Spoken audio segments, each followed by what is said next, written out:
Hello. അപ്പോൾ ഇന്ന് ഞാൻ ഒരു ഹെൽത്തി റെസിപ്പി ആയിട്ടാണ് വന്നിരിക്കുന്നത്. നമ്മുടെ ശരീരത്തിൻ്റെ ഇമ്മ്യൂണിറ്റിയൊക്കെ ബൂസ്റ്റ് ചെയ്യാൻ പറ്റിയ ഒരു ഹെൽത്തി സ്നാക്ക് റെസിപ്പിയാണ്. അതിനുവേണ്ടി ഞാനിവിടെ 1 കപ്പ് മുതിര എടുത്ത് വെച്ചിട്ടുണ്ട്. ഇതിനി നന്നായിട്ടൊന്ന് വറുത്തെടുക്കണം. അപ്പോൾ അതിന് വേണ്ടിയിട്ട് ഞാനൊരു ചീനിച്ചട്ടി അടുപ്പിലോട്ട് വെക്കുന്നുണ്ട്.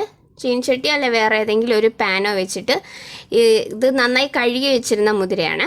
അപ്പോൾ അത് നമ്മൾ അതിലേക്ക് ഇട്ട് കൊടുത്ത് നന്നായിട്ടൊന്ന് വറുത്തെടുക്കണം. അത് ആ മുതിരയുടെ കളർ ഒന്ന് ചേഞ്ച് ആവുന്നത് വരെ നമ്മൾ നന്നായിട്ട് ഇത് വറുത്തെടുക്കണം. ലോ ഫ്ലെയിമിൽ വെച്ചിട്ട് വറുത്താൽ മതി, അല്ലെങ്കിൽ കരിഞ്ഞു പോകും.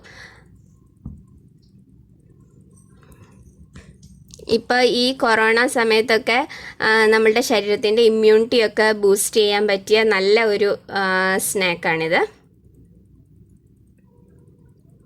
ഇത് ചെറിയ കുഞ്ഞു കുട്ടികൾക്ക് മുതൽ പ്രായമായവർക്ക് വരെ കഴിക്കാൻ പറ്റിയതാണ്.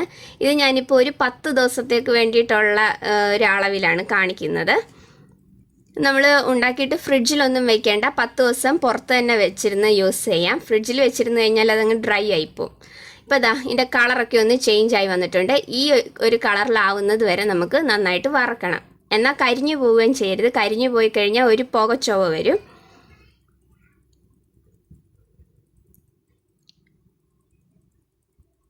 അപ്പോൾ ഇതിനി ഞാൻ ഗ്യാസ് ഓഫ് ചെയ്തിട്ട് ചൂട് മാറാനായിട്ട് മാറ്റി വെക്കുകയാണ്. ഇതിനി ചൂട് നന്നായി മാറിയതിന് ശേഷം മിക്സിയുടെ ജാറിലിട്ട് നമുക്ക് നന്നായിട്ടൊന്ന് പൊടിച്ച് എടുക്കണം. ഇനി ഇതിലേക്ക് ഞാൻ രണ്ടാമത് യൂസ് ചെയ്യുന്നത് കരിപ്പട്ടിയാണ്. അപ്പോൾ ഇതുപോലെ ഞാൻ ഒരു 4 കഷ്ണം കരിപ്പട്ടിയാണ് ഇതിലേക്ക് എടുക്കുന്നത്. അത് പിന്നെ മധുരത്തിൻ്റെ അനുസരിച്ച് കൂട്ടുകയും കുറയ്ക്കുകയൊക്കെ ചെയ്യണം. പക്ഷേ ഈ 4 കരിപ്പട്ടി വെച്ച് നല്ല മധുരമുണ്ട് ഇതിന്.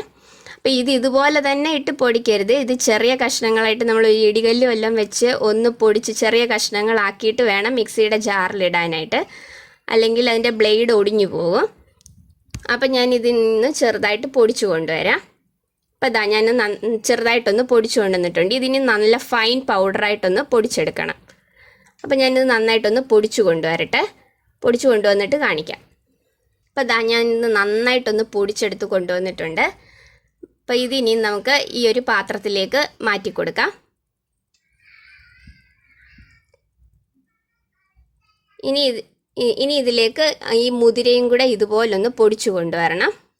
അപ്പോൾ ഈ മുതിരയും കൂടെ ഞാനൊന്ന് പൊടിച്ചു കൊണ്ടുവരാം. ഇപ്പോൾ ഇതാ മുതിരയും ഞാൻ ഇതുപോലെ നന്നായിട്ടൊന്ന് പൊടിച്ചു കൊണ്ടുവന്നിട്ടുണ്ട്. അപ്പോൾ ഇതും കൂടെ ഞാൻ ഈ പാത്രത്തിലേക്ക് ഇട്ട് കൊടുക്കുകയാണ്.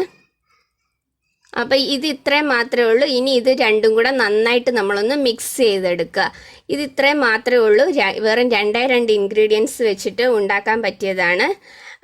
നല്ല ഹെൽത്തി ആയിട്ടുള്ളതാണ്. നമ്മൾ ഈ അവലൂസ് പൊടിയൊക്കെ കഴിക്കുന്നത് മാതിരി കഴിക്കാൻ പറ്റിയ ഒരു പൊടിയാണിത്.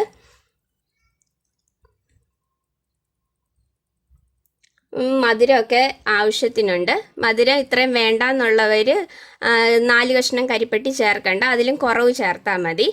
ഇത് ശർക്കരയെക്കാട്ടിലും ഹെൽത്തി കരിപ്പട്ടി ആയതുകൊണ്ടാണ് ഞാൻ കരിപ്പട്ടി ചേർത്തത്.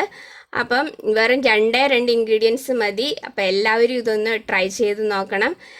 പീരീഡ്സ് ഒക്കെ ഇറഗുലറായിട്ടുള്ളവർക്ക് ഇത് ഡെയിലി കഴിക്കുകയാണെങ്കിൽ അതൊക്കെ മാറിക്കിട്ടും. അതുപോലെ തന്നെ നമ്മുടെ ശരീരത്തിൻ്റെ ഇമ്മ്യൂണിറ്റി ബൂസ്റ്റ് ചെയ്യാനായിട്ട് പറ്റിയ നല്ല ഒരു പൊടിയാണിത്.